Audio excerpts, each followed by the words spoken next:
Mengapa semua orang suka berinteraksi dengan orang yang pengertian? Apa bersikap rasional dan baik hati membuat seseorang jadi orang baik? Apa mereka yang kau anggap sebagai orang baik itu orang yang sungguh baik? Bagaimana Tuhan menentukan apa seseorang itu baik atau buruk?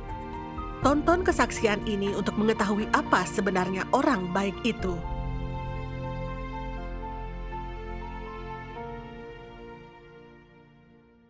Sejak kecil, orang tuaku mengajariku untuk berlaku adil dan baik kepada orang, memahami kesulitan orang lain, dan tak perhitungan. Kata orang, itulah yang membuat kita menjadi orang baik dan akan dihormati dan dihargai.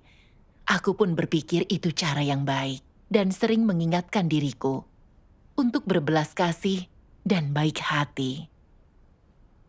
Aku tak pernah berkonflik dengan keluargaku dan warga desa, dan sangat peduli dengan pandangan orang lain terhadapku. Warga desa sering memujiku, katanya aku punya kemanusiaan yang baik dan pengertian, dan tak bertengkar dengan siapapun saat mereka menyinggungku.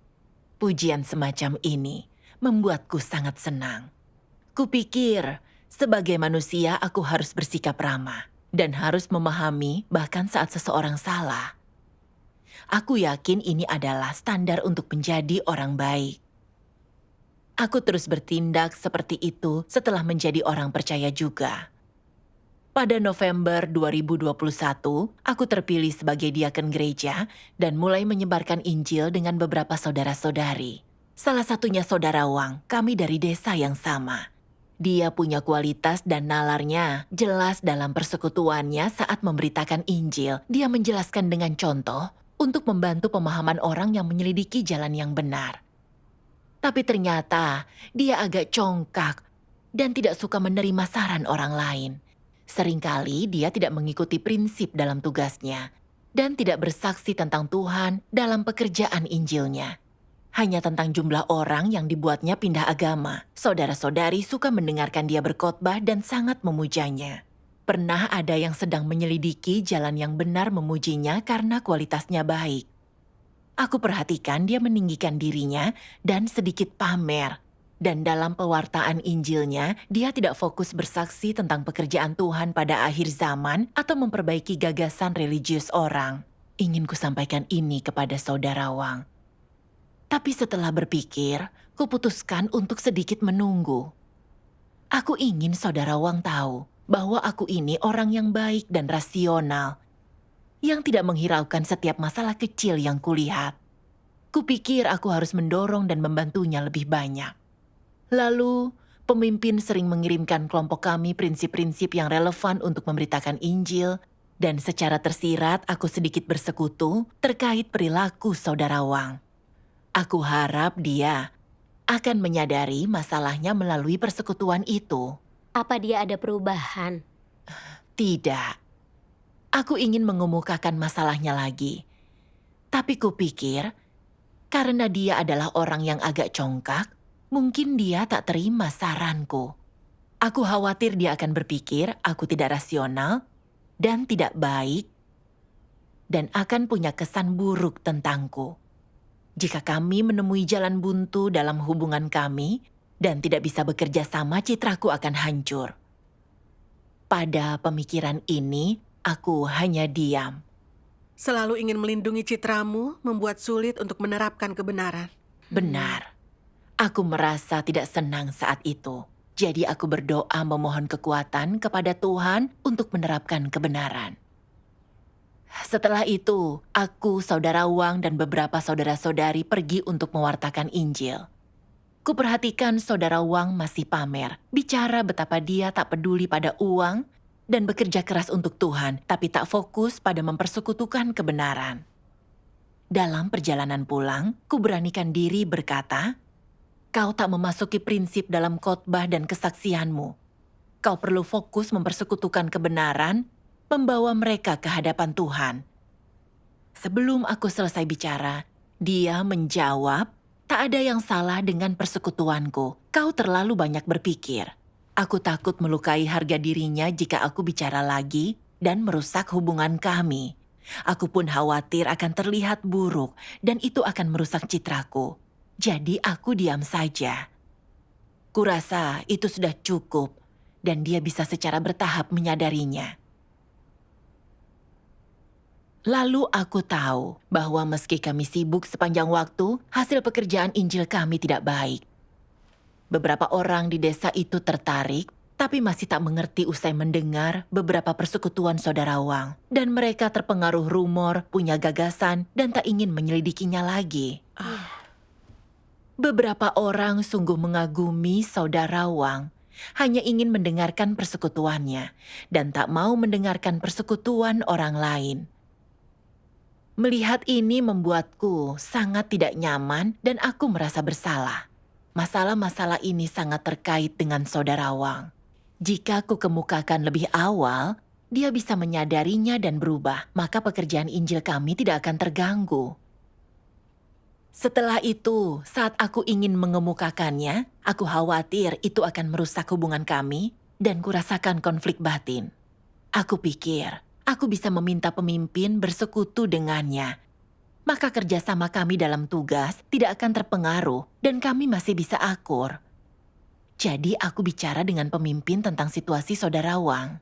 Dia menemukan firman Tuhan yang relevan dan menyuruh kami memasukinya bersama-sama. Dan tampaknya saudara Wang agak berubah. Jadi aku biarkan saja. Pernah kusampaikan masalah ini ke saudari lain. Dia bilang, aku selalu melindungi hubunganku dengan orang lain. Dan itu adalah tanda menjadi penyenang orang. Dia benar. Tapi awalnya aku tidak sependapat. Kupikir, tak mungkin aku ini penyenang orang karena mereka licik dan aku tak pernah bertindak licik. Aku tak mungkin seperti mereka. Saat itu aku tak mau menerima masukannya. Tapi aku tahu ada pelajaran yang bisa kupetik dari perkataannya. Iya. Aku berdoa memohon bimbingan Tuhan untuk mengenal diriku. Lalu aku membaca firman Tuhan ini. Tingkah laku dan cara memperlakukan orang lain harus berdasarkan firman Tuhan. Ini prinsip paling dasar untuk bertingkah laku. Bagaimana bisa menerapkan kebenaran tanpa memahami prinsip bertingkah laku? Menerapkan kebenaran bukanlah membual dan meneriakkan slogan.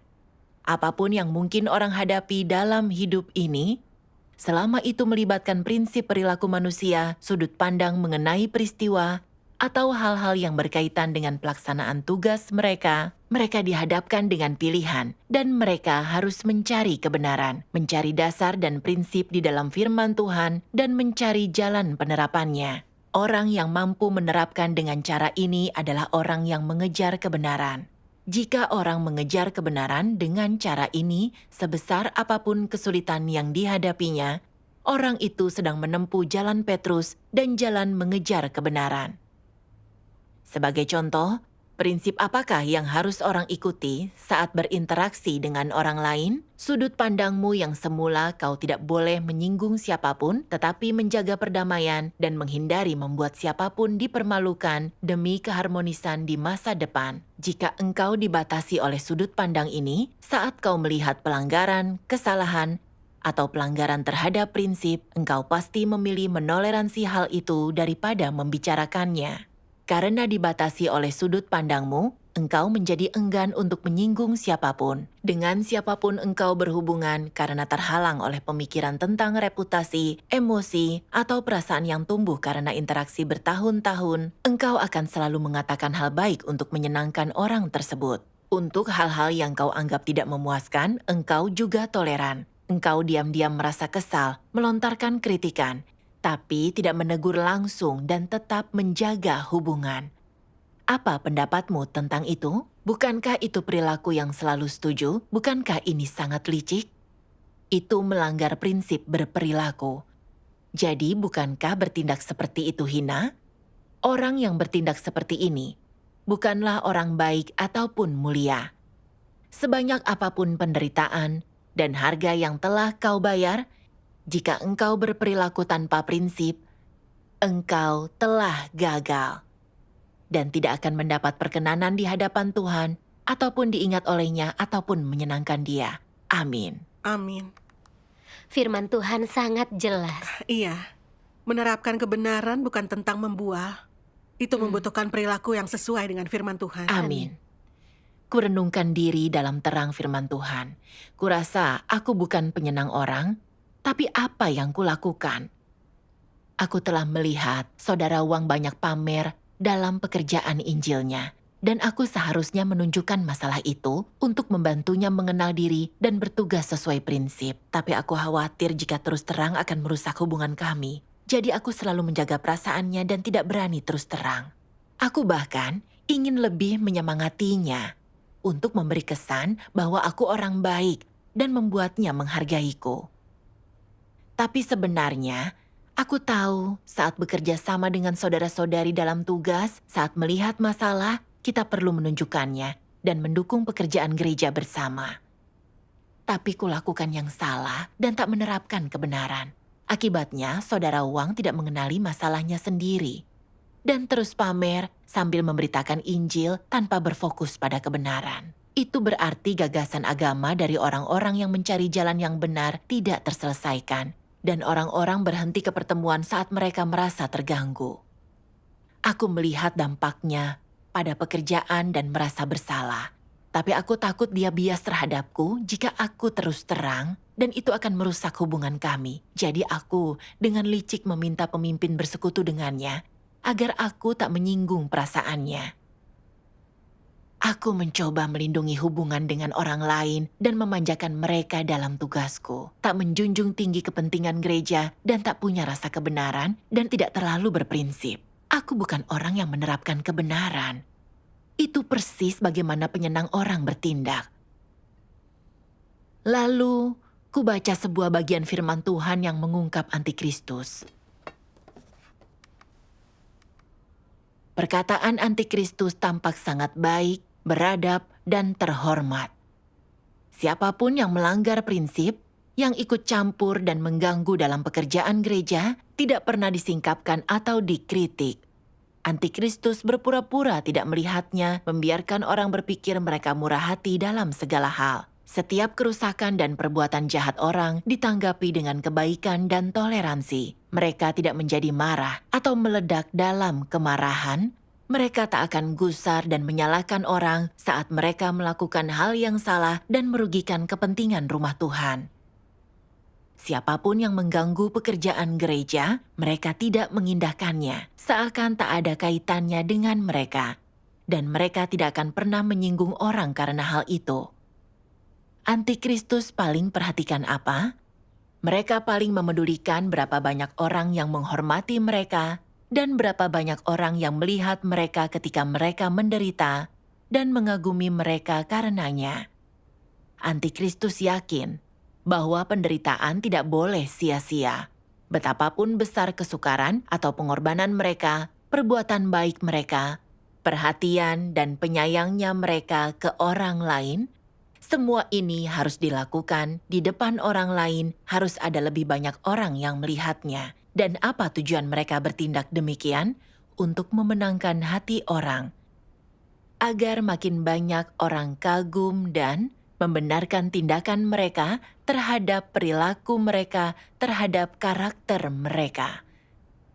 Amin. Aku merasa sangat bersalah setelah membaca firman Tuhan. Seakan Tuhan tepat di depanku mengungkapkan watak jahatku. Aku merenungkan, aku selalu berusaha menjadi orang yang penyayang dan baik hati. Karena aku merasa melakukan itu akan membuat aku dihormati, dipuji, dan disukai oleh orang lain. Aku juga seperti itu saat melakukan tugas dengan saudara-saudari lainnya. Aku tak mau terus terang untuk mengungkapkan masalah saudara Wang, takut merusak reputasinya dan kami tak akur setelahnya. Tapi nyatanya, yang kulakukan adalah untuk melindungi nama dan statusku. Kugunakan kebaikan munafik untuk menyamar dan membuat diriku terlihat baik untuk menjilat. Sehingga orang akan berpikir aku penyayang, sabar, toleran, dan orang yang baik hati. Tapi aku tidak peduli apakah pekerjaan gereja atau kehidupan saudara-saudari dirugikan. Baru saat itulah aku sadar betapa licin dan liciknya aku. Sepertinya aku tak pernah menyinggung siapapun seakan aku orang baik. Tapi ternyata aku punya motif keji di balik tindakanku. Aku mengelabui orang dan menipu Tuhan. Kulihat aku punya watak yang sama dengan antikristus, menjunjung tinggi citra dan statusku dengan mengorbankan pekerjaan gereja, dan akan sangat berbahaya bila tetap berada di jalan itu. Aku akan makin jauh dari Tuhan dan akhirnya diusir olehnya. Iya. Benar.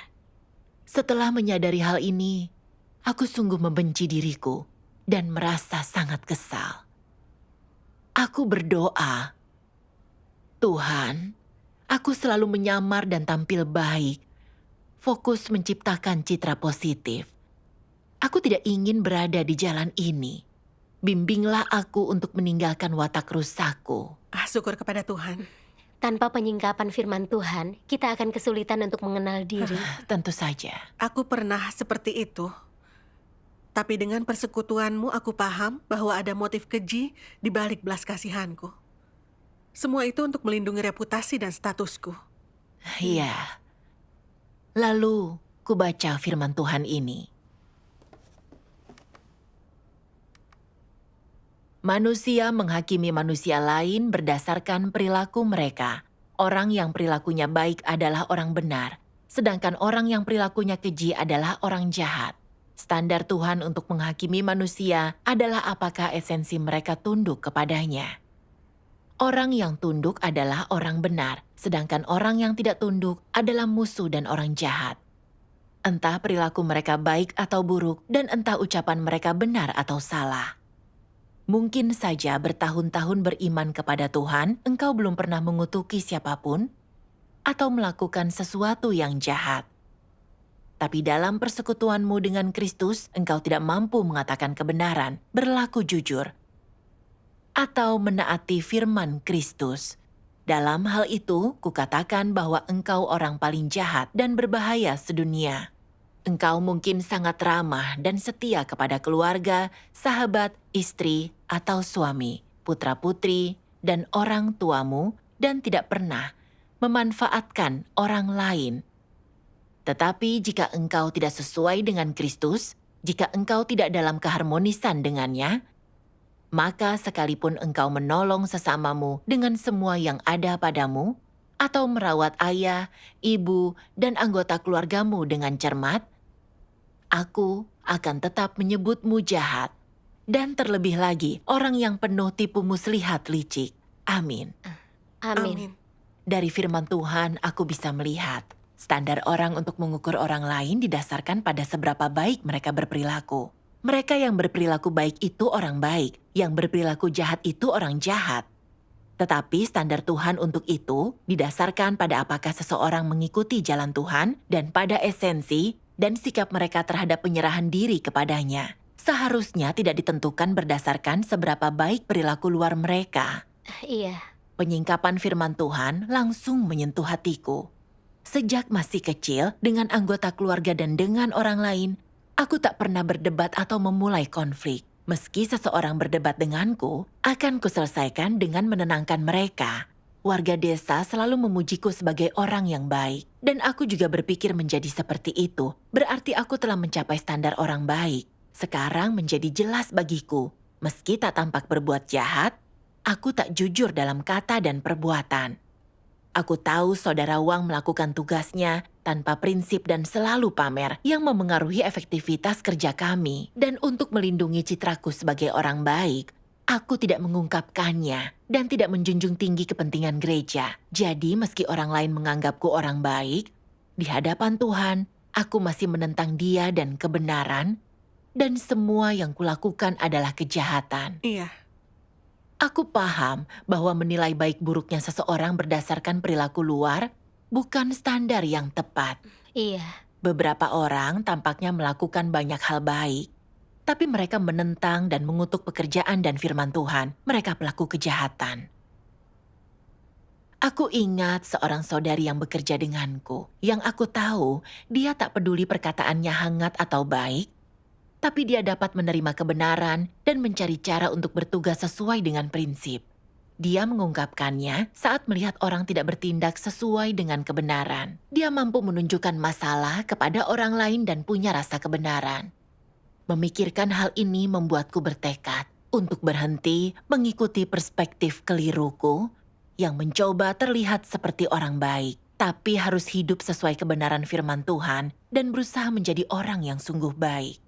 Amin. Syukur kepada Tuhan. Bagaimana kau menerapkan dan masuk setelah itu? Aku membaca firman Tuhan yang memberiku jalan penerapan.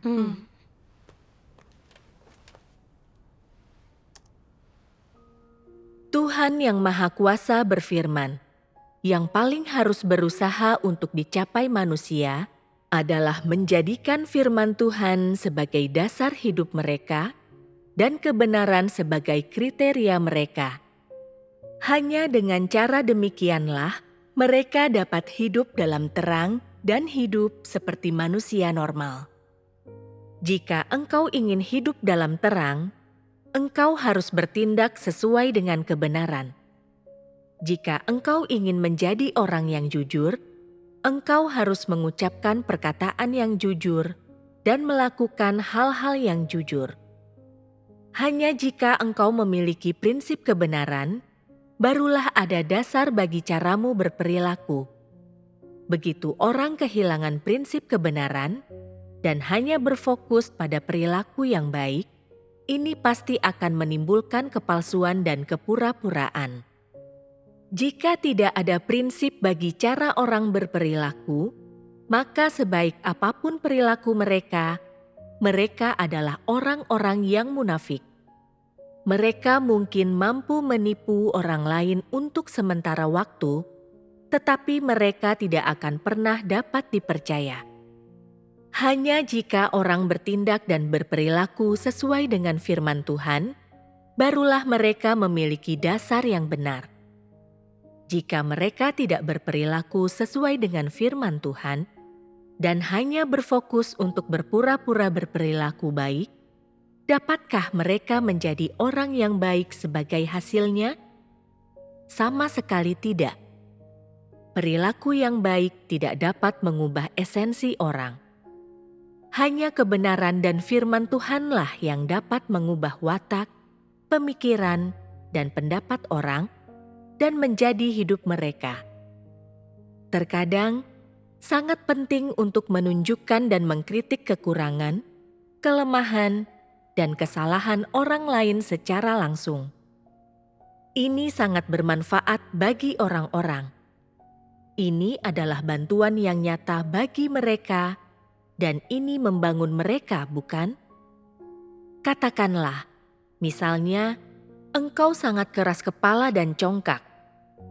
Engkau tidak pernah menyadari tentang hal ini, tetapi seseorang yang mengenalmu dengan baik bicara terus terang dan memberitahumu masalahnya.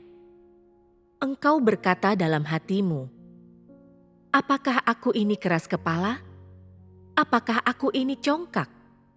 Tak seorang pun berani memberitahuku, mereka malah memaklumiku. Bahwa orang itu bisa memberitahuku hal seperti itu, menunjukkan bahwa itu memang benar. Aku harus meluangkan waktu untuk merenungkan hal ini. Setelah itu, katakanlah kepada orang itu, orang lain hanya mengatakan hal-hal baik kepadaku, mereka memuji-mujiku, tak pernah seorang pun berterus terang kepadaku, tak pernah seorang pun menunjukkan kekurangan dan masalah dalam diriku ini. Hanya engkaulah yang bisa memberitahukannya kepadaku, mengatakannya dengan terus terang. Ini bagus sekali, sangat membantuku. Inilah artinya berterus terang, bukan? Sedikit demi sedikit, orang itu menyampaikan kepadamu apa yang ada dalam pikiran mereka, pemikiran mereka tentangmu, dan pengalaman mereka tentang gagasan, imajinasi, kenegatifan, dan kelemahan mereka dalam hal ini, dan mampu melepaskan diri darinya lewat mencari kebenaran. Inilah percakapan yang berterus terang itu, inilah percakapan dari hati ke hati. Singkatnya, apa prinsip berbicara? Prinsipnya adalah, katakanlah apa yang ada dalam hatimu dan suarakan pengalamanmu yang sebenarnya, serta apa yang sebenarnya kau pikirkan. Perkataan inilah yang paling bermanfaat bagi orang-orang, yang membekali mereka, yang membantu mereka. Perkataan inilah yang positif. Jangan lagi mengatakan perkataan palsu, perkataan yang tidak bermanfaat atau tidak mendidik kerohanian orang. Perkataan yang berprinsip tidak akan membahayakan atau menjebak mereka, tidak akan menjerumuskan mereka ke dalam kenegatifan ataupun berdampak negatif. Engkau harus mengatakan hal-hal yang positif.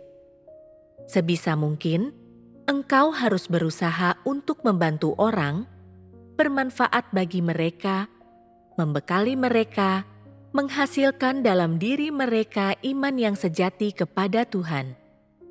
Dan engkau harus memungkinkan orang untuk terbantu dan memperoleh banyak dari pengalamanmu akan firman Tuhan dan dari caramu memecahkan masalah, dan memampukan mereka memahami jalan mengalami pekerjaan Tuhan dan masuk ke dalam realitas kebenaran, memungkinkan mereka masuk ke dalam hidup dan membuat hidup mereka bertumbuh, yang merupakan efek dari perkataanmu yang berprinsip dan mendidik kerohanian orang-orang.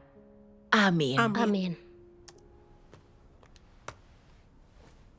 Kutemukan prinsip untuk berperilaku dalam firman Tuhan. Kita harus menjadi orang yang jujur sesuai dengan firman Tuhan. Saat melihat masalah orang, kita harus menunjukkan dan membantu demi kebaikan mereka. Kita harus mendukung pekerjaan gereja dan membangun akhlak orang. Benar. Iya, Ingin segera kuterapkan kebenaran saat aku memahami jalan ini, membicarakan masalah dengan saudara Wang. Aku tahu ini agar dia bisa memperbaiki sikap terhadap tugasnya dan belajar tentang watak rusak dan kekurangannya dalam tugas. Itu untuk membantunya. benar. Jadi, aku mencari dia, siap untuk membicarakan masalahnya. Saat itu, aku khawatir lagi tentang apa yang akan dia pikirkan tentangku. Tapi kupikir belakangan aku tak menerapkan kebenaran, merugikan pekerjaan kami, dan aku merasa bersalah. Aku tahu Tuhan memeriksa pikiran dan perbuatanku dan aku harus menjadi orang yang jujur. Aku tidak boleh melindungi citraku dan menolak kebenaran lagi. Iya. Pikiran ini memberiku keberanian untuk meninggalkan watak rusakku dan terus terang kepada saudara Wang tentang masalahnya. Tak disangka dia mendengarkanku dan bisa menerimanya. Lalu dia berkata, "Aku belum sepenuhnya memahami prinsip. Nanti tolong beritahu tentang masalah apapun yang kau lihat. Kita dapat saling membantu dan bertugas dengan baik bersama." Syukur Bagus. kepada Tuhan. Aku senang mendengar dia mengatakannya dan sangat bersyukur kepada Tuhan. Aku juga merasa malu dan menyesal karena tidak menerapkan kebenaran sebelumnya. Jika aku membicarakan ini sebelumnya, kami dapat meningkatkan hasil kerja kami lebih cepat. Dan dia akan menyadari watak rusaknya lebih awal. Iya, Benar. Lalu aku sungguh mengalami bahwa menerapkan kebenaran bermanfaat bagi orang lain, diri kita dan tugas kita. Sekarang saat melihat masalah saudara-saudari, aku secara proaktif menunjukkannya. Karena inilah menerapkan kebenaran dan itu membantu mereka. Tentu saja. Hidup sesuai dengan tuntutan Tuhan dan melakukan sesuatu dengan prinsip kebenaran, hanya itu cara untuk menjadi orang baik. Syukur kepada Tuhan. Syukur kepada Tuhan.